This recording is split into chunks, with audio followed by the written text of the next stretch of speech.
हम लोगों ने अभी तक लिपिड के बारे में थोड़ा सा पढ़ा है।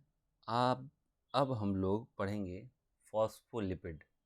फॉस्फोलिपिड के मेटाबॉलिज्म में क्या होता है ना कि फॉस्फोलिपिड जो कि प्लाज्मा मेम्ब्रेन में होता है। फॉस्फोलिपिड के अलावा प्लाज्मा मेम्ब्रेन में और एक कंस्टिट्यूएंट होता है, दैट इज़ एवरीबॉडी नोस कि जिसमें कार्बोहाइड्रेट भी होते हैं और प्रोटीन भी होते हैं।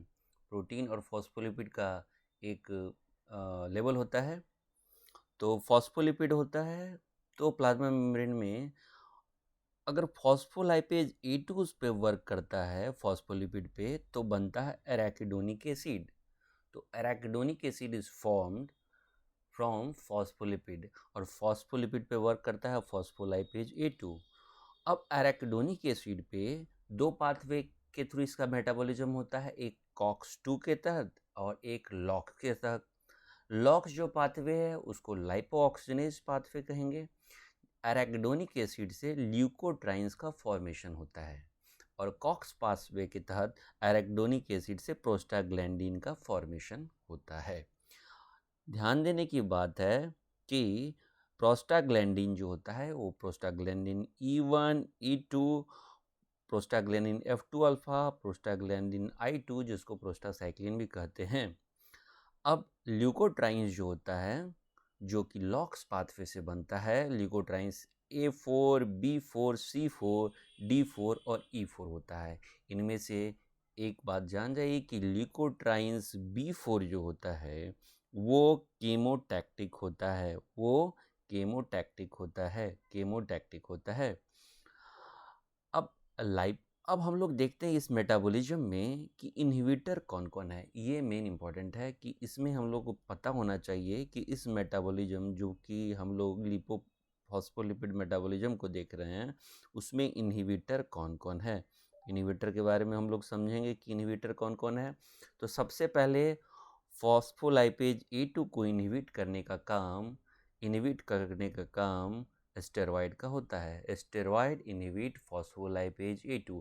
सो इसीलिए हम लोग स्टेरॉयड का यूज़ करेंगे तो प्रोस्टाग्लैंडिन का फॉर्मेशन नहीं होगा जो कि inflammation as well as fever के लिए रिस्पॉन्सिबल होता है। तो स्टेरॉयड का यूज़ करके हम लोग फॉस्फोलाइपेज A2 को इनहिबिट कर सकते हैं। उसी तरह से लॉक्स पाथवे का इनहिबिटर है जिल्यूटॉन। जिल्यूटॉन इसका नाम याद रखेंगे कि लॉक्स पाथवे को इनहिबिट करेगा। उसी तरह से कॉक्स पाथवे को इनहिबिट करने वाले दवा का नाम है या ग्रुप का नाम है NSAID, non steroidal anti inflammatory drug. Non steroidal anti inflammatory drug are the COX 2 inhibitor. तो इसका भी यूज़ फीवर में या इन्फ्लामेशन में करेंगे। तो फॉस्फोलाइपेज A2 पाथवे हम लोग अच्छे से समझ गए हैं। फॉस्फोलिपिड जो होता है वो एराकिडोनिक एसिड में कन्वर्ट होता है and arachidonic acid prostaglandin and leukotrienes में कन्वर्ट होता है। अब हम लोग ये चीज़ देखेंगे कि जो कॉक्स 2 है उसके अलावा और भी कॉक्स होते हैं। कॉक्स 1 फिजियोलॉजिकली हर एक सेल में होता है और पैथोलॉजिकली कॉक्स 2 पाथवे एक्टिवेट होता है और हाइपोथैलेमस में कॉक्स 3 पाथवे आता है। ठीक है। अब हम लोग देखे थे यहाँ कि ये प्रोस्टाग्लैंडिन जो बना यहाँ जो प्रोस्टाग्लैंडिन बना उसके साथ क्या होता है, उसके साथ उस पे काम करता है थ्रोम्बोक्सिन सिंथेज जो प्रोस्टाग्लैंडिन से थ्रोम्बोक्सिन A2 बनवाता है। थ्रोम्बोक्सिन A2 प्लेटलेट के एग्रीगेशन में काम देता है, A2 एग्रीगेशन में काम देता है।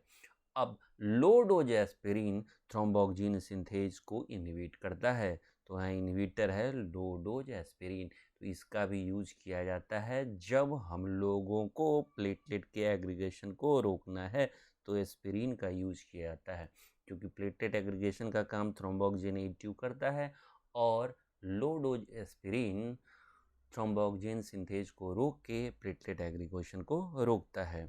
हम लोगों ने जो इससे पहले पढ़ा था कि फिश ऑयल जो होता है unsaturated polyunsaturated fatty acid contain करता है।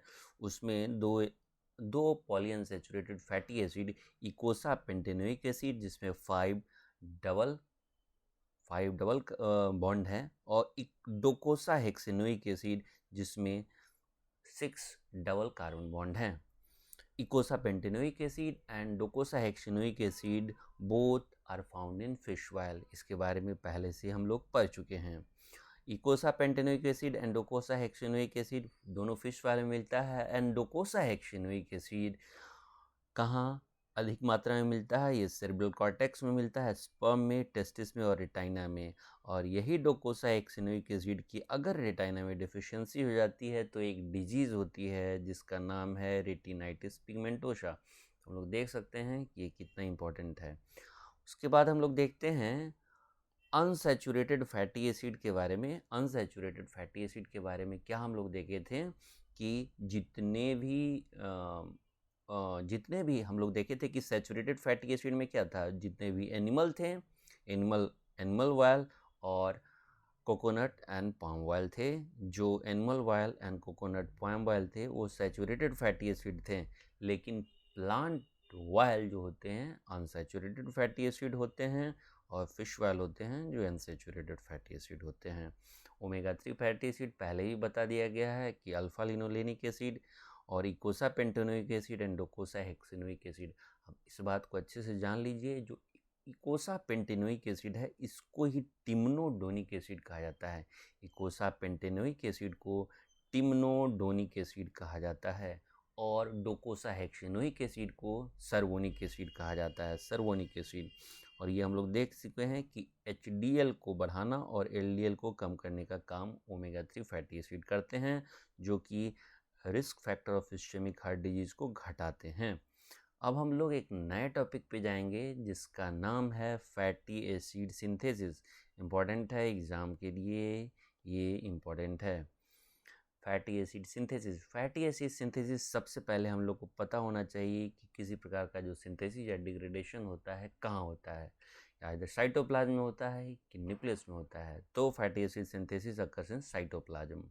एंड फैटी एसिड सिंथेसिस बनना है तो बिल्डिंग ब्लॉक का काम एसिटाइल कोएंजाइम ए करता है। Acetyl coenzyme A 2 carbon moiety है, that is acts as a building block for fatty acid synthesis.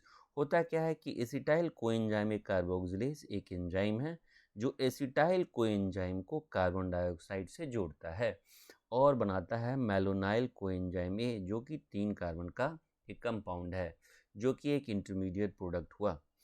तो हम पहला देखें कि फैटी एसिड सिंथेसिस में जो एंजाइम लगा उसका नाम है एसिटाइल कोएंजाइम ए carboxylase.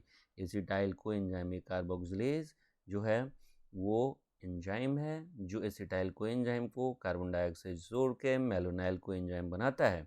Acetyl coenzyme rate limiting enzyme है। रेट लिमिटिंग एंजाइम उस एंजाइम को कहते हैं जिसपे किसी भी रिएक्शन का मल्टीपल रिएक्शन है, उसमें उस रिएक्शन का मल्टीपल रिएक्शन में किसी एक रेट लिमिटिंग एंजाइम ही डिटरमाइन करेगा कि वो रिएक्शन किस तरह से प्रोसीड होगा। तो फैटी एसिड सिंथेसिस का rate limiting enzyme acetyl coenzyme carboxylase है।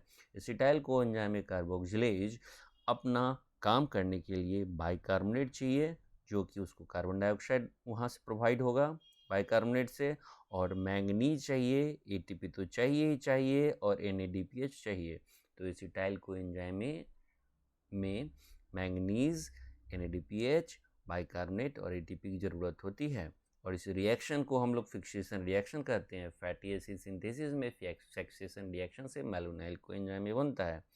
अब मेन एंजाइम जो है एसिटाइल कोएंजाइम कार्बोक्सिलेज नहीं है, मेन एंजाइम है उसका नाम है fatty acid synthase complex. Fatty acid synthase complex है। This is a group of 7 enzyme. इसमें 7 एंजाइम्स होते हैं जिसमें से 6 एंजाइम होते हैं और एक एसिड कैरियर प्रोटीन होता है। मीन्स 7 एंजाइम में एक एसिड कैरियर प्रोटीन है और 6 एंजाइम हैं। एसिड सिंथेज में मोनोमर हैं 6 एंजाइम और एक एसिड कैरियर प्रोटीन है, यानी कि ये दो इस तरह के दो मोनोमर मिलके फैटी एसिड सिंथेसिस कम्प्लेक्स बनाते हैं। और दोनों मोनोमर हैं जो इंडिपेंडेंटली काम करते हैं, लेकिन वो डिपेंड करते हैं साइमल्टेनियसली काम करने के लिए।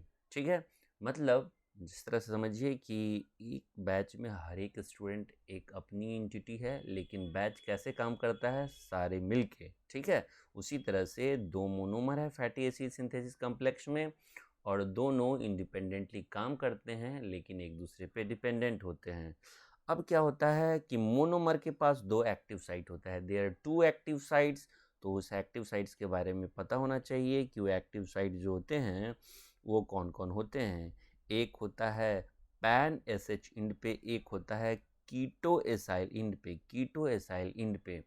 एक होता है पैन एस एच इंड पे और एक कीटो एसाइल इंड पे। पैन एस एच इंड पे यानी कि पेंटेथोनिक एसिड इंड पे वो रिसीव करता है मेलोनाइल कोएंजाइम को, जबकि कीटो एसाइल इंड पे जो होता है वो एसिटाइल कोएंजाइम को रिसीव करता है। यानी इस जो एंजाइम है फैटी एसिड सिंथेज कॉम्प्लेक्स, उसका जो मोनोमर है वो दो उसमें इंड होते हैं, दो इंड होते हैं। यानी कि एक मान लीजिए कि इस तरह से अगर कोई एंजाइम है तो इसके दो इंड हो गए। एक इंड होता है जिसको पैन एस एच इंड बोलते हैं और दूसरे को बोलते हैं कीटो एसाइल इंड, कीटो एसाइल इंड। और कीटो एसाइल इंड एसिटाइल कोएंजाइम में रिसीव करता है। रिएक्शन कुछ इस तरह से होता है कि पहले acetyl coenzyme A keto acyl end पे जाता है और मेलोनाइल कोएंजाइम में पैन एसएच इंड पे जाता है। अब यही कीटो एसाइल इन कीटो एसिटाइल कोएंजाइम ये मेलोनाइल कोएंजाइम पे जाके, मेलोनाइल जो कि 3 कार्बन का है और कीटो एसिटाइल कोएंजाइम में जो तो 2 कार्बन का है, पहले साइकिल में एसीटो एसिटाइल कोएंजाइम ये बनाता है। यहाँ हम लोग 3 + 2 और एक कार्बन डाइऑक्साइड बाहर निकलता है, तो 3 + 2 5 कार्बन का बना और एक कार्बन डाइऑक्साइड बाहर निकलने पे जो रिजल्टेंट फर्स्ट प्रोडक्ट बनता है that is aceto acetyl coenzyme जो कि 4 कार्बन का होता है। यानी कि फर्स्ट साइकिल में 4 कार्बन मोइटी का फैटी एसिड बनता है। अब क्या होता है कि ये पैन एसिड इंड पे हम लोग को पता है कि हमेशा क्या होता है, मेलोनाइल कोएंजाइम में आता है। ये एसीटो एसिटाइल चला जाता है फिर से एसिड कीटो एसाइल इंड पे, और कीटो एसाइल इंड पे एसिटाइल कोएंजाइम इससे बाइंड करता है और पैन एसिड इंड पे मेलोनाइल कोएंजाइम बाइंड करता है। इस तरह से हर एक रिएक्शन में जानने की बात है कि हर एक रिएक्शन में 4 कार्बन का मोइटी बनता है, एसीटो एसिटाइल कोएंजाइम में बनता है। और हर एक फर्स्ट कार्बन में और ईच साइकिल में क्या होता है ना कि 2 कार्बन एसिटाइल कोएंजाइम ए बनता है। एसिटाइल कोएंजाइम ए की ज़रूरत होती है, एसिटाइल कोएंजाइम की ज़रूरत होती है।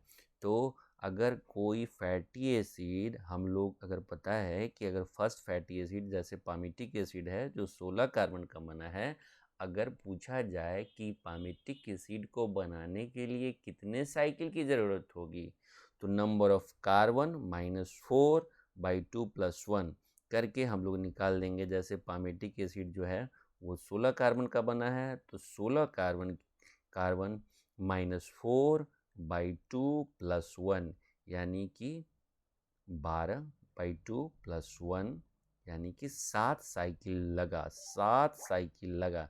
नंबर ऑफ साइकिल कितना लगा, 7 साइकिल लगा पामेटिक एसिड को बनाने के लिए। इसी तरह से हम लोग एराकिडोनिक एसिड के भी बारे में निकाल सकते हैं कि कितना कितना लगा।